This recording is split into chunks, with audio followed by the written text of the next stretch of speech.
Hello, welcome or welcome back to my channel. Today we are talking about how to stop buying things you don't need. A couple of months ago, I made a video about this, listing a whole bunch of things, and I wanted to do a follow-up. I wanted to talk about doing a digital detox. We're gonna go through 3 categories of, I guess, media consumption and how it is affecting your spending habits, even in sneaky ways that you might not notice or realize. So an obvious one would be an influencer trying to sell you something via their affiliate link or through doing a haul video. But there are some other sneaky things that I have noticed that prompt me to start thinking about buying something else even though I don't need it. I've split these things into 3 categories.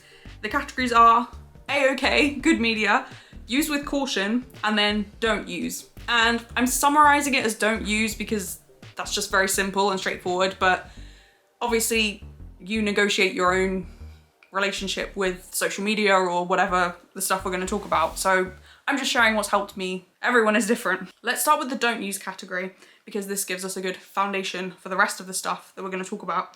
So we talked about influencers and Instagram. I have a weird relationship with Instagram, as I think a lot of people do. It's not just the people who are obviously selling you something via affiliate links or hauls. I find sometimes it's the people who seem really well-intentioned. They don't seem like they're trying to scam you out of money or they're just trying to make money out of their followers. They seem to genuinely care about the thing they're talking about, but they're still selling you certain products or a certain lifestyle. Even if they're not even providing any links, they're just saying, these are the skincare must-haves. It's still selling a product.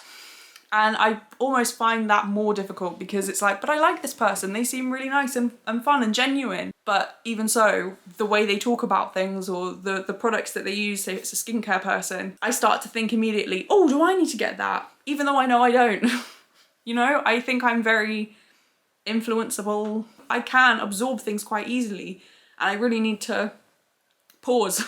And so part of doing a low buy, or this month I'm doing a no buy, but part of doing that is reassessing how I absorb this information, how that is influencing my spending habits. I think the same thing applies to TikTok as Instagram. I don't have TikTok, but I do post on it sometimes for work, and I can see very easily how you could get sucked down a rabbit hole with it. If possible, I think delete these things, or if you use them for your business or whatever, promote what you need to promote or post what you need to post, and then leave the app immediately. I'm also including in this category magazines. We are going to talk about physical media like books in a bit, but magazines is among that. Most of the time they're just trying to sell you something. Pinterest.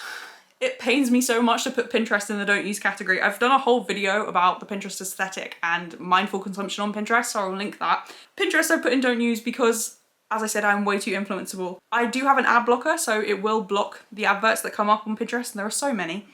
But even without the adverts, so much on there can read as an advert. If it's someone's aesthetic bathroom counter where you can see all of the products, or someone's bookshelf, literally anything, right? Any picture of any corner of someone's home could be advertising a certain product, whether that is this nice fluffy blanket or a rug or a plant pot, you know, different planters. Oh, you must have this cute little watering can. Even if it's not someone saying buy this, even just through the images and someone documenting their life, it can make you feel like, oh, I wasn't even aware this thing existed and now I want to buy it. It's selling you an aesthetic or selling you a feeling of this will complete your rustic home, or this will give like a homey feel to your room. Whatever the algorithm on Pinterest is feeding you, it's so easy to attach any number of products to that. I don't think that it's a good idea if I want to buy less, because it's constantly bringing up things I don't have and being like, oh, I'd not thought of that, or I'd never even heard of that brand, or oh yeah, I do need a pair of red shoes. It's like, no, calm down. I have plenty of this stuff already. In the use with caution category, so that's the don't use category. Use with caution, I've put TV and movies, and this also pains me because I wish that I could engage with these things without feeling any need to buy anything. I don't know if that's a symptom of our consumerist society or just something within me that's dissatisfied and looking for a quick dopamine hit of buying something new. But yeah, I do need to be very mindful, and I think, analyze this for yourself. I need to be mindful when I'm watching TV and movies, because if I see a certain character wearing a certain outfit, I might think, yes, I need a leather jacket, or yes, I need those kind of boots, or that kind of jewelry, or I need some colourful eye makeup like that. And some of this stuff is fine and it's fun, and I enjoy dressing up as characters sometimes. In the past, I have got outfit inspiration from watching a film or from, You know, there was a phase where I was literally dressing like Darlene from Mr. Robot, including the really dark makeup. I will put a photo of what her face looks like. You can see my face looks very different, but I was still doing like the dark eye makeup. And to be fair, I look back at the photos and I think I look quite cool. But that is just illustrating how I have always taken inspiration from different characters. The problem with that is when you start looking at a character on, you know, I watched Mean Girls in January and immediately I was thinking, oh yes, I need a top like that, or I need this necklace or earrings like that, just based on what the characters were wearing. It was making me feel like I needed to buy something new. I'm putting this in use with caution. If you do start watching something and you then notice, say the character is always wearing maxi dresses or really floral, you know, feminine floaty dresses, and you suddenly start thinking, oh yeah, I'd like to buy something like that, or you go past a shop and you see a dress like that and you think, yes, I'm gonna buy that, even though it's not something that maybe you typically wear. If you can start just noticing that impulse and being like, oh yes, I do take inspiration from characters, I don't think it's a bad thing, but I'm trying to reframe it more as, what do I already have that is like this thing? So maybe I don't have a necklace that's gold, but I have whatever, like flower charm necklace that I bought off Etsy.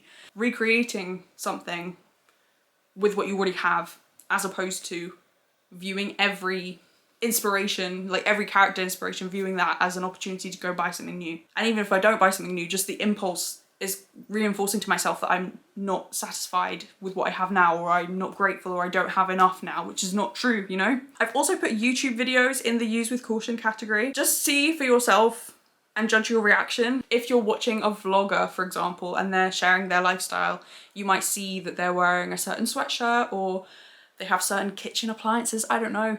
And just notice if you start then researching things, or you start thinking about how you don't have that, or suddenly that becomes something you fixate on when before you did not care the fact you didn't have a NutriBullet. I don't know, maybe NutriBullets are old news, but that was a point where I was like, oh my gosh, I need a NutriBullet. It depends how influenceable you are, and I think I am very influenceable, and we all are to a degree, right? That's why marketing works. I'm just trying to plant some seeds, I guess, ask some questions so you can start analysing this for yourself and thinking like, what are my connections to the media I consume versus what I'm buying? Which brings us on to the category, the A-OK category.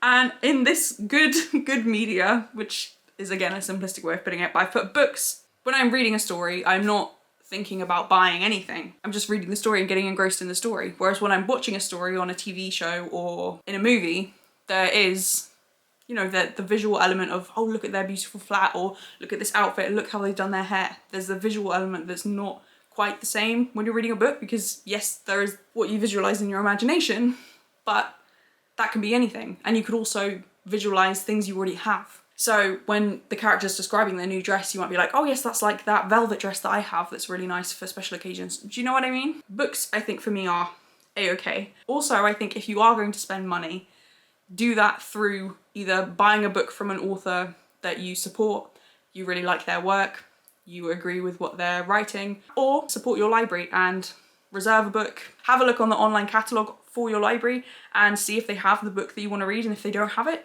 you can email them and say, hey, can you maybe stock this book? I'm interested in it. You know, just getting involved in something local, something in your community. There's something nice about having a library book where you know you can read it and enjoy the story, and however many other people have read it. You know, I've got June out of the library and I'm looking forward to reading that. But also a lot of books, some I want to revisit, so then I will buy them. But a lot of them, I just read them once and then I want to read something else. So to me, then, if I've bought a book and it's then sat on my shelf and I've read it once and I'm not going to read it again, that book is not fulfilling its purpose, not to be dramatic. But then, so then I donate it or I give it to someone who I think will also enjoy it. I also think getting absorbed in a story, it's bringing you into the present of whatever that story is. Yes, you're absorbed in another world, but there's a sense of contentment where you don't lack anything.